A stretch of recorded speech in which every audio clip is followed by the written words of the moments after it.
بسم اللہ الرحمن الرحیم۔ السلام علیکم محترم سامعین کرام، آج ہم آپ کو سنائیں گے حضرت سیدنا عبداللہ بن حذیفہ سہمی رضی اللہ تعالیٰ عنہ کے بارے میں کہ وہ کس طرح ایک ظالم سردار کے قبضے میں آئے اور اللہ تبارک و تعالیٰ نے کس طرح ان کو محفوظ فرمایا۔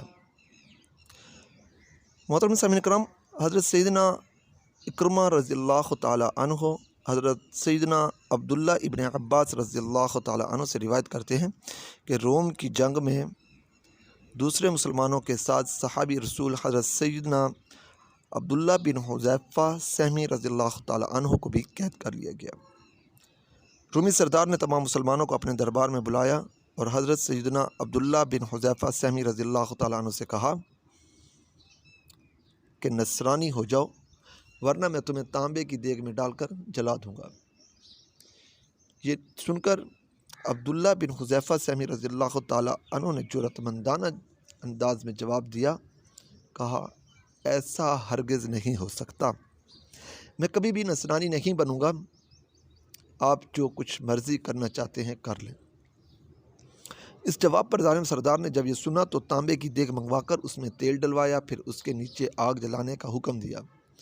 جب تیل خوب گرم ہو کر ابلنے لگا تو ایک مسلمان قیدی کو بلا کر کہا نصرانی ہو جاؤ۔ اس مسلمان مرد مجاہد نے انکار کیا تو اس نے ابلتے ہوئے تیل میں ڈلوا دیا۔ دیکھتے ہی دیکھتے اس کا سارا گوشت جل گیا اور ہڈیاں اوپر تیرنے لگی۔ پھر حضرت سیدنا عبداللہ بن حذیفہ سہمی رضی اللہ تعالیٰ عنہ سے کہا عیسائی ہو جاؤ ورنہ اس شخص کی طرح تمہیں بھی اس ابلتے ہوئے تیل میں ڈال دیا جائے گا۔ صحابی رسول حضرت سیدنا عبداللہ بن حذیفہ سہمی رضی اللہ تعالیٰ عنہ نے صاف انکار کر دیا۔ ظالم سردار نے حکم دیا اسے بھی تیل کی دیگ میں ڈال دو۔ حکم پاتے ہی سردار کا جلادوں نے آپ کو پکڑا اور ابلتے ہوئے تیل میں ڈالنے کے لیے لے چلے۔ آپ رضی اللہ تعالیٰ عنہ نے اچانک رونا شروع کر دیا۔ جلاد ظالم سردار کے پاس آئے اور بتایا کہ وہ قیدی رو رہا ہے۔ سردار بہت خوش ہوا اور حکم دیا کہ اسے میرے پاس لے آؤ۔ وہ سردار یہ سمجھ رہا تھا کہ شاید آپ رضی اللہ تعالیٰ عنہ موت کے ڈر سے اس کی بات ماننے کے لیے تیار ہو گئے ہیں۔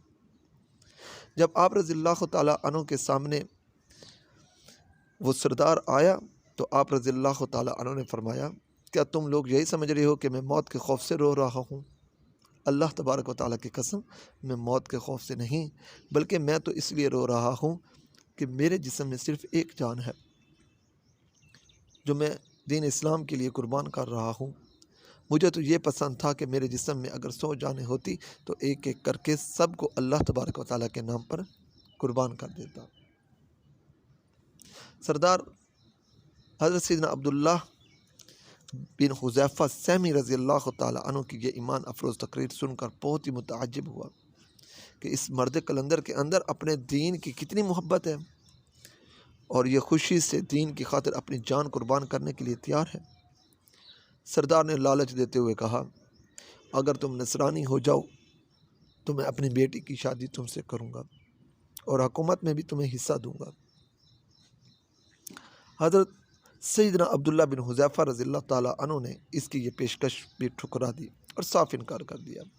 پھر اس نے کہا اچھا اس طرح کرو، تم میرے سر پر بوسہ دو، اگر تم یہ کرو گے تو میں تمہیں بھی آزاد کر دوں گا اور تمہارے ساتھ تمہارے 80 مسلمان قیدیوں کو بھی آزاد کر دوں گا۔ حضرت سیدنا عبداللہ بن حذیفہ سہمی رضی اللہ تعالیٰ عنہ نے فرمایا اگر واقعی تم ایسا کرو گے تو میں تمہارے سر کو بوسہ دینے کے لیے تیار ہوں۔ سردار نے یقین دہانی کرائی کہ میں آپ کی بات ضرور پوری کروں گا۔ چنانچہ سردار بڑا بے بس تھا کہ یہ تو جان دینے کے لیے تیار ہیں تو میرے ہاتھ میں کیا آئے گا، تو اس نے عافیہ سمجھی کہ اپنے ہی سر کا بوسہ کرا کر ان مسلمانوں کو آزاد کر دوں۔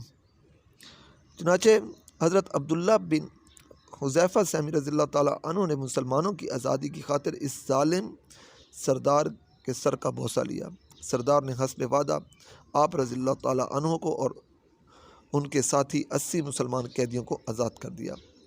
جب یہ تمام مجاہدین امیر المومنین حضرت سیدنا عمر فاروق رضی اللہ تعالی عنہ کی بارگاہ میں پہنچے تو امیر المومنین آپ رضی اللہ تعالی عنہ کو دیکھ کر کھڑے ہو گئے اور آپ رضی اللہ تعالی عنہ یعنی حضرت سیدنا عبداللہ بن حذیفہ سہمی رضی اللہ تعالی عنہ کا سر کا بوسہ لیا اور بہت خوش ہوئے۔ محترم سامعین کرام، یہ صرف سر کا بوسہ 80 مسلمان قیدیوں کو بچانے کے لیے دیا گیا تھا۔ تو جب حضرت سیدنا عمر فاروق رضی اللہ تعالی عنہ کو پتہ چلا کہ 80 مسلمانوں کو بحفاظت لے کر آنے میں کس حکمت عملی سے اور کس جذبہ ایمانی سے سیدنا عبداللہ بن حذیفہ سہمی رضی اللہ تعالی عنہ نے جد و جہد کی تو کھڑے ہو کر ان کے سر کا بوسہ لیا اور بہت ہی خوش ہوئے۔ محترم سامعین کرام، کسی بھی ظالم سردار یا کسی بھی کافر کے سامنے کلمہ حق کہنا ہمارے ایمان کے لیے بہت ہی ضروری ہے۔ تو اللہ تبارک و تعالیٰ سے دعا ہے کہ ہمیں ہمیشہ ظالم لوگوں سے بچائے اور ظالم سردار اور ظالم لوگوں کے سامنے کلمہ حق بلند کرنے والا بنائے، اور اپنے پیارے حبیب صلی اللہ تعالیٰ علیہ وسلم کی سنتوں پر اور ان کے احکامات پر عمل کرنے والا بنائے، اور ان پر ہمیشہ تا حیات کروڑوں درود و سلام بھیجنے والا بنائے۔ آمین ثم آمین بجاہ نبی امین صلی اللہ تعالیٰ علیہ وسلم۔